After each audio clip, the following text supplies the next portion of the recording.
Hello friends, welcome to साहस of solutions. दोस्तों, जैसा कि सीरीज के पिछले वीडियो में हमने वैलिडेशंस इन रिएक्टिव फॉर्म के बारे में देखा कि रिएक्टिव फॉर्म्स में वैलिडेशन कैसे लगाते हैं, किस तरीके से मल्टीपल वैलिडेशन लगाते हैं, किस तरीके से उसको कंपोज करते हैं, अलग अलग वैलिडेशंस के लिए अलग अलग मैसेज कैसे दिखाते हैं। इन सारी चीज़ों को हमने पिछले वीडियो में विद प्रैक्टिकल देखा है। अगर आपने नहीं देखा है तो एक बार जरूर विजिट करिए इसके पिछले वाले वीडियो को, ताकि आपको प्रॉपर नॉलेज रहे। आज के वीडियो में हम देखेंगे कि गेट वैल्यू और रीसेट का क्या कंसेप्ट होता है रिएक्टिव फॉर्म में, किस तरीके से हमें किसी पर्टिकुलर कंट्रोल का वैल्यू गेट करना हो तो गेट करेंगे, किस तरीके से कैंसिल के बटन पर हमें पूरे फॉर्म को रीसेट करना हो तो कैसे करेंगे, या पार्शियली रीसेट करना हो तो कैसे करेंगे। मतलब कि कभी कभी आप लोगों ने देखा होगा कि कोई फॉर्म है, उसमें रीसेट करते टाइम कुछ कंट्रोल का डेटा रहता है, बाकी सारे रीसेट हो जाते हैं। जैसे आप लोग लॉगिन करते हैं इंटरनेट बैंकिंग में, गलत पासवर्ड डालते हैं तो आपका कैप्चा वाला और पासवर्ड का कंट्रोल ब्लैंक हो जाता है, लेकिन यूजर आईडी आपका वैसे कि वैसे ही रहता है। तो वो ऐसा करना हो तो कैसे करेंगे, इन सारे क्वेश्चन का आंसर इस वीडियो में आपको मिलेगा विद प्रैक्टिकल। तो चलिए स्टार्ट करते हैं इस वीडियो ट्यूटोरियल को। और सबसे पहले हम बात करते हैं कि गेट वैल्यू मतलब कि जो आप फॉर्म ग्रुप बनाते हैं उसी से डॉट गेट और कंट्रोल का नाम देंगे और डॉट वैल्यू करेंगे तो गेट वैल्यू हो सकता है। ठीक है, रीसेट के लिए दो तीन तरीके बताऊंगा, कौन कौन सा तरीका है, कैसे है, उसके बारे में एक एक करके हम देखने वाले। जो भी हमने यहाँ पर थ्योरेटिकल लिख रखा है, ये सब कुछ प्रैक्टिकल करके देखेंगे। ठीक है, एक तो डॉट रीसेट करके मेथड होता है, पार्शियली करेंगे तो कैसे करेंगे, जो हमने टाइप किया है तो वही कैसे आएगा, अगर स्टैटिक कुछ डालना होगा तो कैसे करेंगे। इन सारी चीज़ों को हम देखने वाले हैं इस वीडियो ट्यूटोरियल में। तो चलिए स्टार्ट करते हैं प्रैक्टिकल, चलते हैं आप लोग को लिए प्रोजेक्ट की तरफ। तो ये हमारा प्रोजेक्ट है जहाँ पर हमने पिछले वीडियो में प्रैक्टिकल किया था। यहाँ पर हमने वैलिडेशंस वगैरह लगाया था और यहाँ पर हमने डेटा गेट किया था और इसका आउटपुट ये है। ठीक है, अगर हम कुछ नहीं फिल करते हैं, यहाँ पर आते हैं तो ये बता रहा था कि आपको फिल करना है। अगर हम कुछ फिल कर देते हैं यहाँ पर देखिए, और फिल करके और यहाँ पर मान लीजिए हम लिख दिया चंदन, यहाँ पर लिख दिया सिंह, यहाँ पर c@gmail.com और यहाँ पर हमने कुछ लिखा और रजिस्टर करते हैं तो यहाँ पर सारा डेटा मिल जा रहा है एक ही साथ। मुझे चाहिए कि नहीं, मुझे केवल ईमेल निकालना है, या मुझे केवल फर्स्ट नेम निकालना है, या केवल लास्ट नेम निकालना, अलग अलग कंट्रोल का वैल्यू निकालना है, तो कैसे निकालेंगे। उसके लिए यूज होता है फॉर्म ग्रुप का गेट वैल्यू। गेट करते हैं उसको, कैसे करते हैं देखिए। ये जो हमारा फॉर्म ग्रुप डॉट वैल्यू हमने किया है, कंट्रोल मतलब सारे कंट्रोल का वैल्यू देगा। ये फॉर्म ग्रुप के अंदर क्या है, देखिए फॉर्म ग्रुप के अंदर सारे कंट्रोल हैं।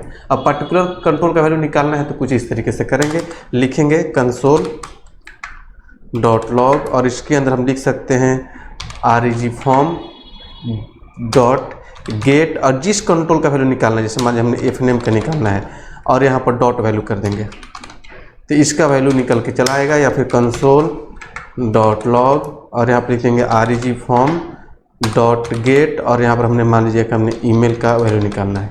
ठीक है, और लिखेंगे डॉट वैल्यू। ठीक है, डॉट वैल्यू, तीन दोनों का वैल्यू अलग अलग मिल जाएगा, मतलब स्ट्रिंग फॉर्मेट में मिल जाएगा डेटा। यहाँ पर देखिए कैसे, यहाँ पर हमने टाइप किया अजीत, यहाँ पर हम लिखा सिंह, हमने लिखा a@gmail.com। ठीक है, और यहाँ पर रजिस्टर करते हैं तो यहाँ पर देखिए अजीत अलग मिल गया और ये अलग मिल गया। ये आपके फॉर्म ग्रुप में भी ये डेटा है, लेकिन हमें अलग कंट्रोल का वैल्यू निकाल कर अलग कहीं यूज करना है तो हम इस तरीके से अलग अलग वैल्यू निकाल सकते हैं with the help of get value of form group.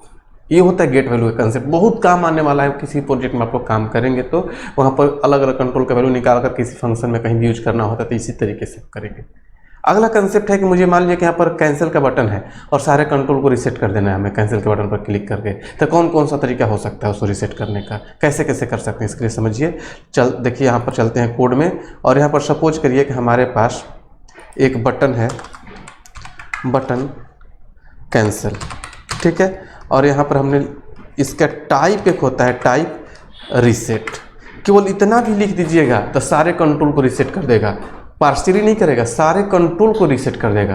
देखिए जैसे मान लीजिए हम यहाँ पर आए और यहाँ पर हमने यहाँ पर कुछ लिख दिया, जैसे मैंने लिख दिया अजीत, यहाँ पर हमने कुमार लिखा और यहाँ पर हमने a@ कुछ भी ऐसे लिख दिया हमने, और हमने कैंसिल किया। देखिए सारा कंट्रोल ब्लैंक हो गया, मतलब पूरे के पूरे सारे फॉर्म को, पूरे फॉर्म ग्रुप को रीसेट कर देगा ये। क्योंकि फॉर्म ग्रुप पर लगा हुआ है। रीसेट टाइप हमने रीसेट किया। दूसरा तरीका समझिए, यहाँ पर आते हैं कोड में और एक दूसरा बटन लेते हैं, बटन कैंसिल टू, इस तरीके से लिखता हूँ ताकि समझने के लिए आपको।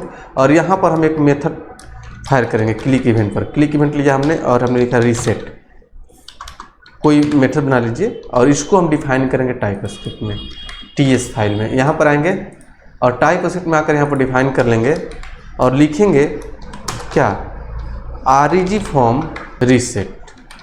देखिए तो ये भी वही काम करेगा जो अभी आपका कर रहा था, क्या, ये रीसेट टाइप। ये भी पूरे के पूरे फॉर्म ग्रुप को रीसेट कर देगा, क्योंकि पूरे फॉर्म ग्रुप को रीसेट कर रहा हूँ, पार्शियली नहीं करेगा।